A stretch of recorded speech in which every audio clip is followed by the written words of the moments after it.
Welcome to a new daily top Askreddit video. Today's topic: people who work in human resources, what is the weirdest shit you have seen? As a reminder, please check out Rule 4 and do not post any email addresses, even if they are fake. Thanks. The maintenance guy had been living up above the ceiling of the building. He had built a little cubby living area with electricity and a small fridge and everything. Edit, for years.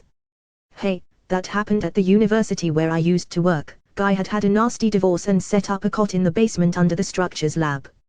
Dunno how he tolerated that. It was loud from big ass hydraulic pumps running all the time and probably averaged about 35 degrees Celsius.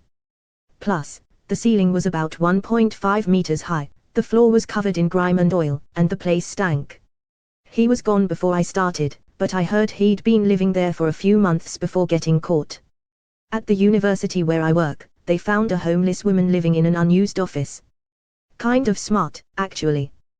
Not now, of course, with universities shut down, but generally universities are safe places, well patrolled, with clean restrooms and students dropping change and abandoning uneaten food. During normal times, there's always a bake sale or hot dog sale going on.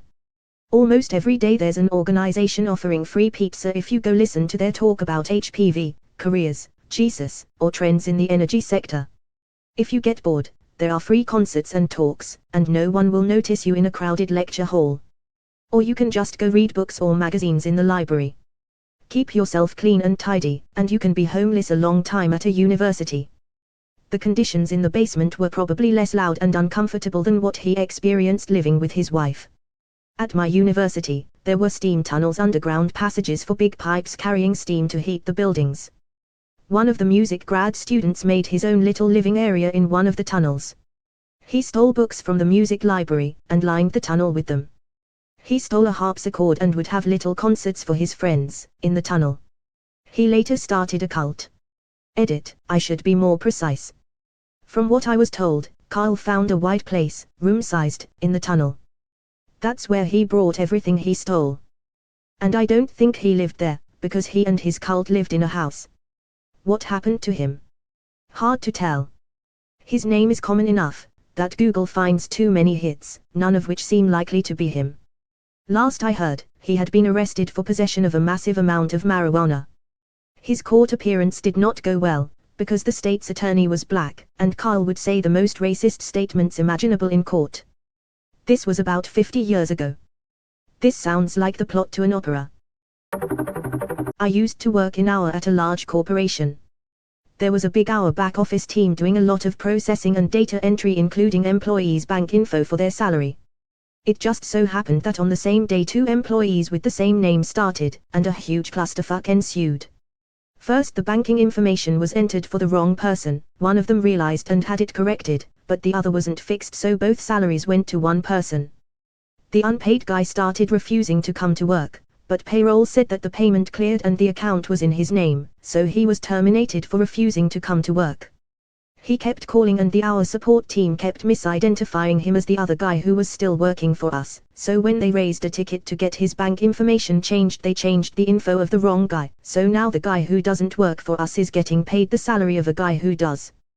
When this was finally worked out, the first guy was given his job back, but on his first day back security misidentified him and issued him a badge of the other employee, so now he was clocking hours for the other guy and not getting paid again because he never clocked in for himself. It took about 3 months for all this to be worked out. Moral of the story is use a fucking email address to identify people.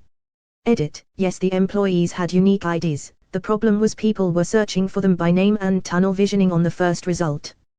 Also, I was suggesting the email can be used to identify people face to face or over the phone. I wasn't suggesting it should be used as the primary key in a database. There are database management people turning in their graves listening to that. Unique identifiers people. There probably was a unique ID for the person. But if you give people the option to search by a non-unique identifier, that's what people are going to do. Why? Because writing John Smith is easier than having to type 1342542. I once had a temp job in hour.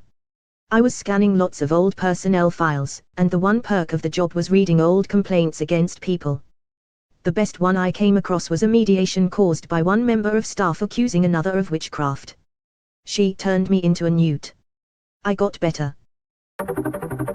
Guy came into the interview in sweatpants and a hoodie, and said he didn't need the job because of how much money he was making illegally, but he wanted to have a job so the IRS didn't get suspicious. Weirdest part is I don't live in America. I very much doubt the IRS cares about Canadian tax returns. Weirdest part is I don't live in America. I very much doubt the IRS cares about Canadian tax returns. Undocumented immigrant. IRS don't fuck around, even with foreign earnings. He didn't have any American addresses or jobs on his resume, but I honestly don't believe a word he told me all interview, so who knows. Years ago I worked hour for a retail store. A manager would always clock out on time, however the alarm wouldn't be set until about 30 to 45 minimum after he clocked out. Since we had a lot of trouble with internal theft, we assumed he was stealing. Loss prevention approved the installation of cameras across all stores, but we were told not to talk about it to see if we could catch any internal theft. The way the ceiling was set up, the cameras weren't too obvious, but if you knew what to look for it was quite noticeable. Anyway, turned out this dude was banging a co-worker who was 16, he was 25, expecting his first child with his wife. I didn't see the footage, but our regional manager of loss prevention did and had to turn it over to the police. The real kicker is the girl's dad was a captain on said police force.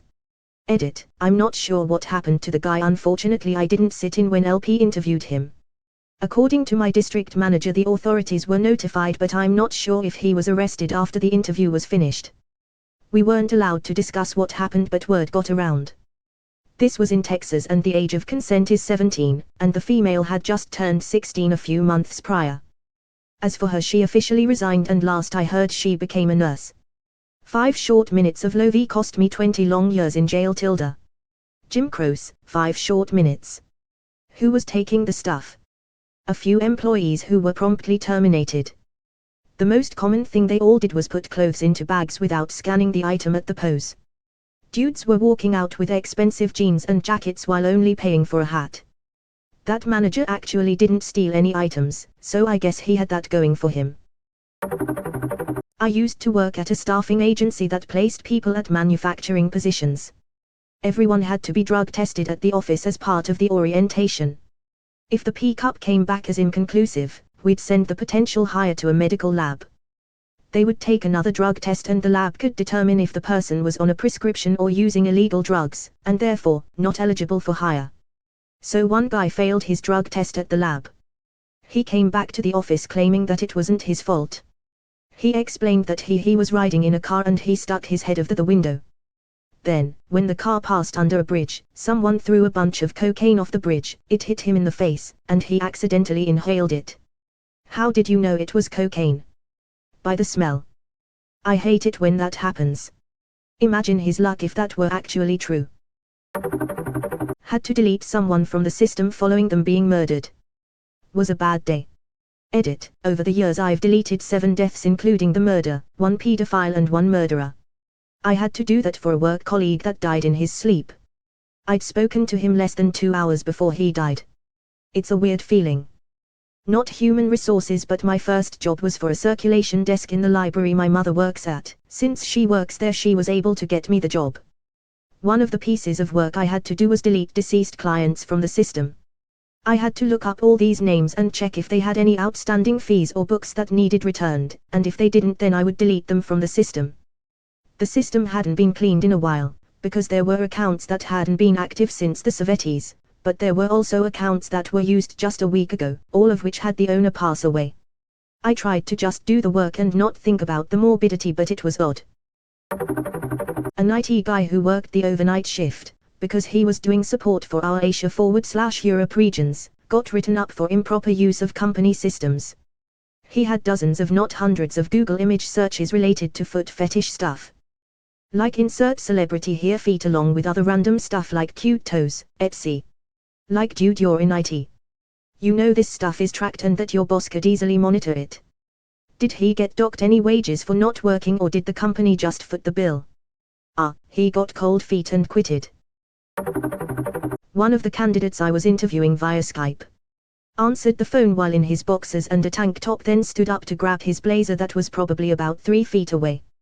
I had to see him in his stretched out boxers. Had a porn site up and open during a shared screen trial, to see how well he can use the digital classroom. I had to remind him I can see his screen. He goes, oh yeah, sorry. Next, instead of just closing it from the corner of his partially hidden window, he clicks open the window in full view, then closes it. That was nice. ETA, no, guys, he didn't get the job. Also, I got an award for this. Thank you, random citizen. Digital classroom. Don't tell me he was interviewing for a teaching position. You eep. I don't think he wanted to get hired. That all sounds very deliberate. Some agencies that handle unemployment mandate you have to apply/interview for X number of jobs over a period of time.